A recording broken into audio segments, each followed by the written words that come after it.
Welcome to Reflections on International Business Law. My name is Sean Brock, and I will be your speaker as we discuss how this course has been helpful in providing a better understanding of the global business environment. When I started out on this journey to acquire my master's degree, a few thoughts came to my mind. Would I be bored? Would I actually learn something new? I'm glad to say that I actually did learn something new from each course that I've taken thus far. And international business law is no exception, as this presentation will display. We will first look at some expectations and assumptions that I had prior to the course, then we'll review the revelations and growth that I experienced throughout the course. At the conclusion of this presentation, one will see that this course has provided me with a better understanding of the global business environment.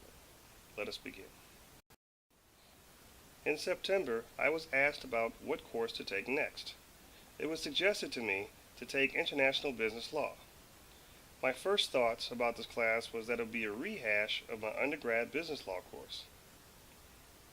I actually expected a review of statutes and limitations, tort law, and contract law. What I got was more diverse than undergrad business law could ever be. We discussed international commerce and the laws that not only bind nations, but prevent nations from taking advantage of one another. We also discussed trade law, something that I had no idea was so robust and dynamic in nature. We even discussed international sales, which for me was a direct tie-in to the course I took over the summer. It was then that I knew that this course had the potential to provide better understanding of the global business environment. As the course progressed towards the end, I had a few realizations of how this course helped me personally. First, it provided me with a more dynamic understanding of the business world beyond American borders.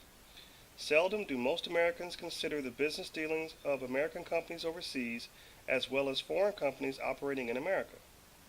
The next realization was the history of trade in America and how it was expanded globally. The creation of policy out of need versus want was very relevant to me. Additionally, the book provided just enough history not to bore you, but yet encouraged you to conduct deeper research into each item. Lastly was the realization that the course assisted with interpretation of current events. To read about TPP, then to see that America is backing out of it, put the entire situation into context. There are 3 items that I can take away from this course. First is that the WTO and GATT agreements help to close understanding of job-related tasks for customers and vendors of the company that I work for, UTC Aerospace Systems. I can use this information directly to settle a few issues that are currently at a standstill on my job. Next was the ITAR and EAR reasoning. From my military days, I understood classifying information and certain weapon systems. To be able to apply it to certain civilian aircraft was an eye-opener to me. Finally, I discovered how international disputes are settled. Be it a government, a company, or an area of international neutrality, it was refreshing to know that there are processes available to remedy any and all situations.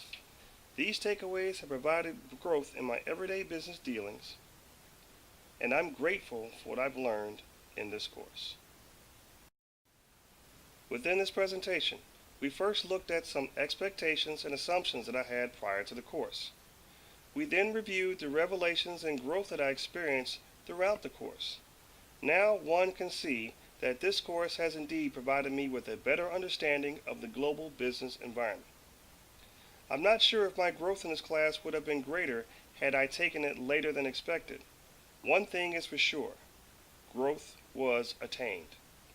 Once again, my name is Sean L. Brock, and I thank you for your time.